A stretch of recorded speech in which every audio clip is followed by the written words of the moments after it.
Welcome to The Explainer, where we break down the source material behind the headlines. And today, wow, we are diving deep into one of the boldest, most jaw-dropping military ops in recent memory, the actual capture of a sitting president. Okay, let's just jump right in. Imagine waking up to this news on January 3rd, 2026.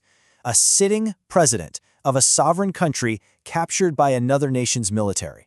I mean, it's just unbelievable. This was a moment that changed everything, so we're going to break down exactly how this went down, why it happened, and maybe most importantly, what this all means for, well, the future of global politics.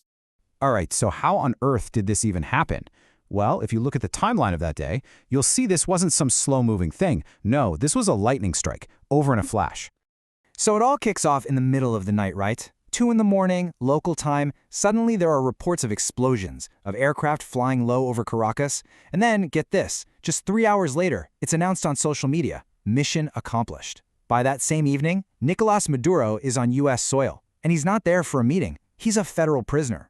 I mean, talk about a swift, shocking operation. It just took everyone, and I mean everyone, by surprise. Okay, so that brings us to the million-dollar question, right? Why? Why would the U.S. do something this drastic, this unprecedented? Well, the White House gave 2 main reasons, and this is where things get really interesting, because the motives almost seem to contradict each other. So you've got these 2 very different stories playing out. On one side, you have the official legal reason, a 2020 indictment that basically accuses Maduro of running a narco-terrorist group. Pretty serious stuff. But then, on the other side, you have these very public statements talking all about controlling Venezuela's oil and, running its government. And that, well, that makes it sound like a whole lot more than just a simple arrest. And this quote right here, this really hammers home that second story. The administration wasn't really framing this as a law enforcement thing. It was more like they were reclaiming what they saw as American property. The logic was pretty straightforward. U.S. companies built the oil industry, the government there stole it, and this operation, it was basically taking it back. Okay, so we've got the why laid out. Now let's get into the how. How was this thing actually pulled off? Because let me tell you, this was not something they cooked up overnight. This was a massive military operation that was planned down to the last detail, probably for years. The code name was Operation Absolute Resolve, and it was a beast of an operation. You had the Army's top-tier Delta Force leading the charge. The CIA was on the ground feeding them intel. We're talking 150 aircraft taking out air defenses just so helicopters could drop the assault team right onto Maduro's compound. And here's a crazy detail. The FBI's hostage rescue team was right there with them to serve the arrest warrant. So yeah, this was definitely not your average arrest. This was a full-blown military strike. And of course, an operation like this, it always has a human cost. The whole thing was over in about half an hour. And while no U.S. soldiers were killed, reports say 55 Venezuelan and Cuban security forces lost their lives, plus 2 civilians. 7 American soldiers were injured. So it was short, but it was absolutely deadly. You can probably guess what happened next.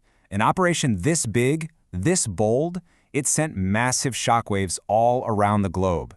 And right away, the world split right down the middle, with countries picking sides.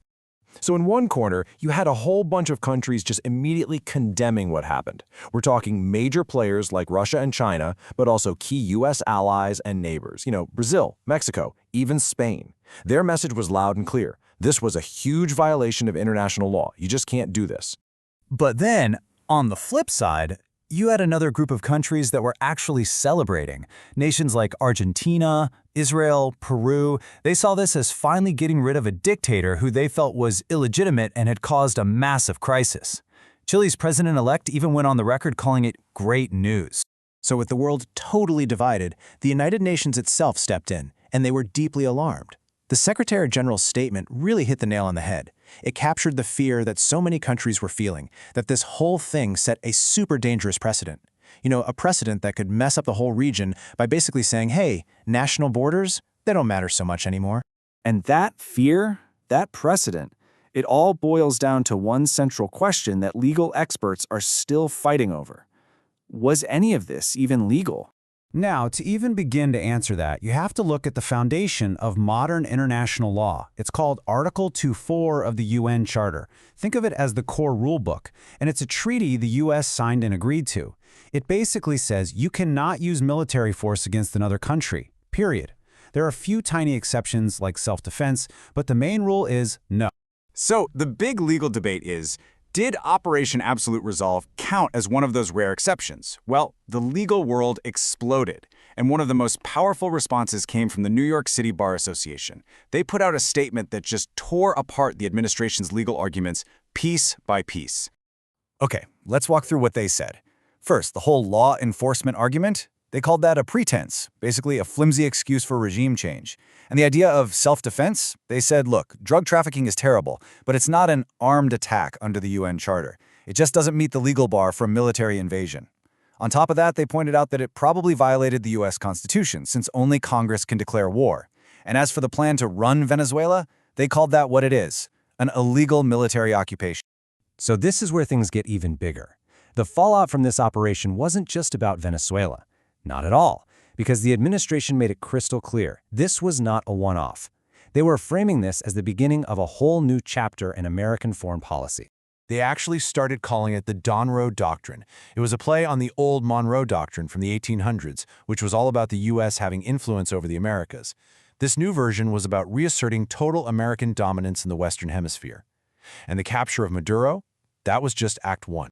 And predictably, the threats didn't stop there. When someone asked if a similar op could happen in, say, neighboring Colombia, the response was chilling. It sent a clear message across Latin America that, yeah, other leaders could absolutely be next on the list. And then things escalated a lot.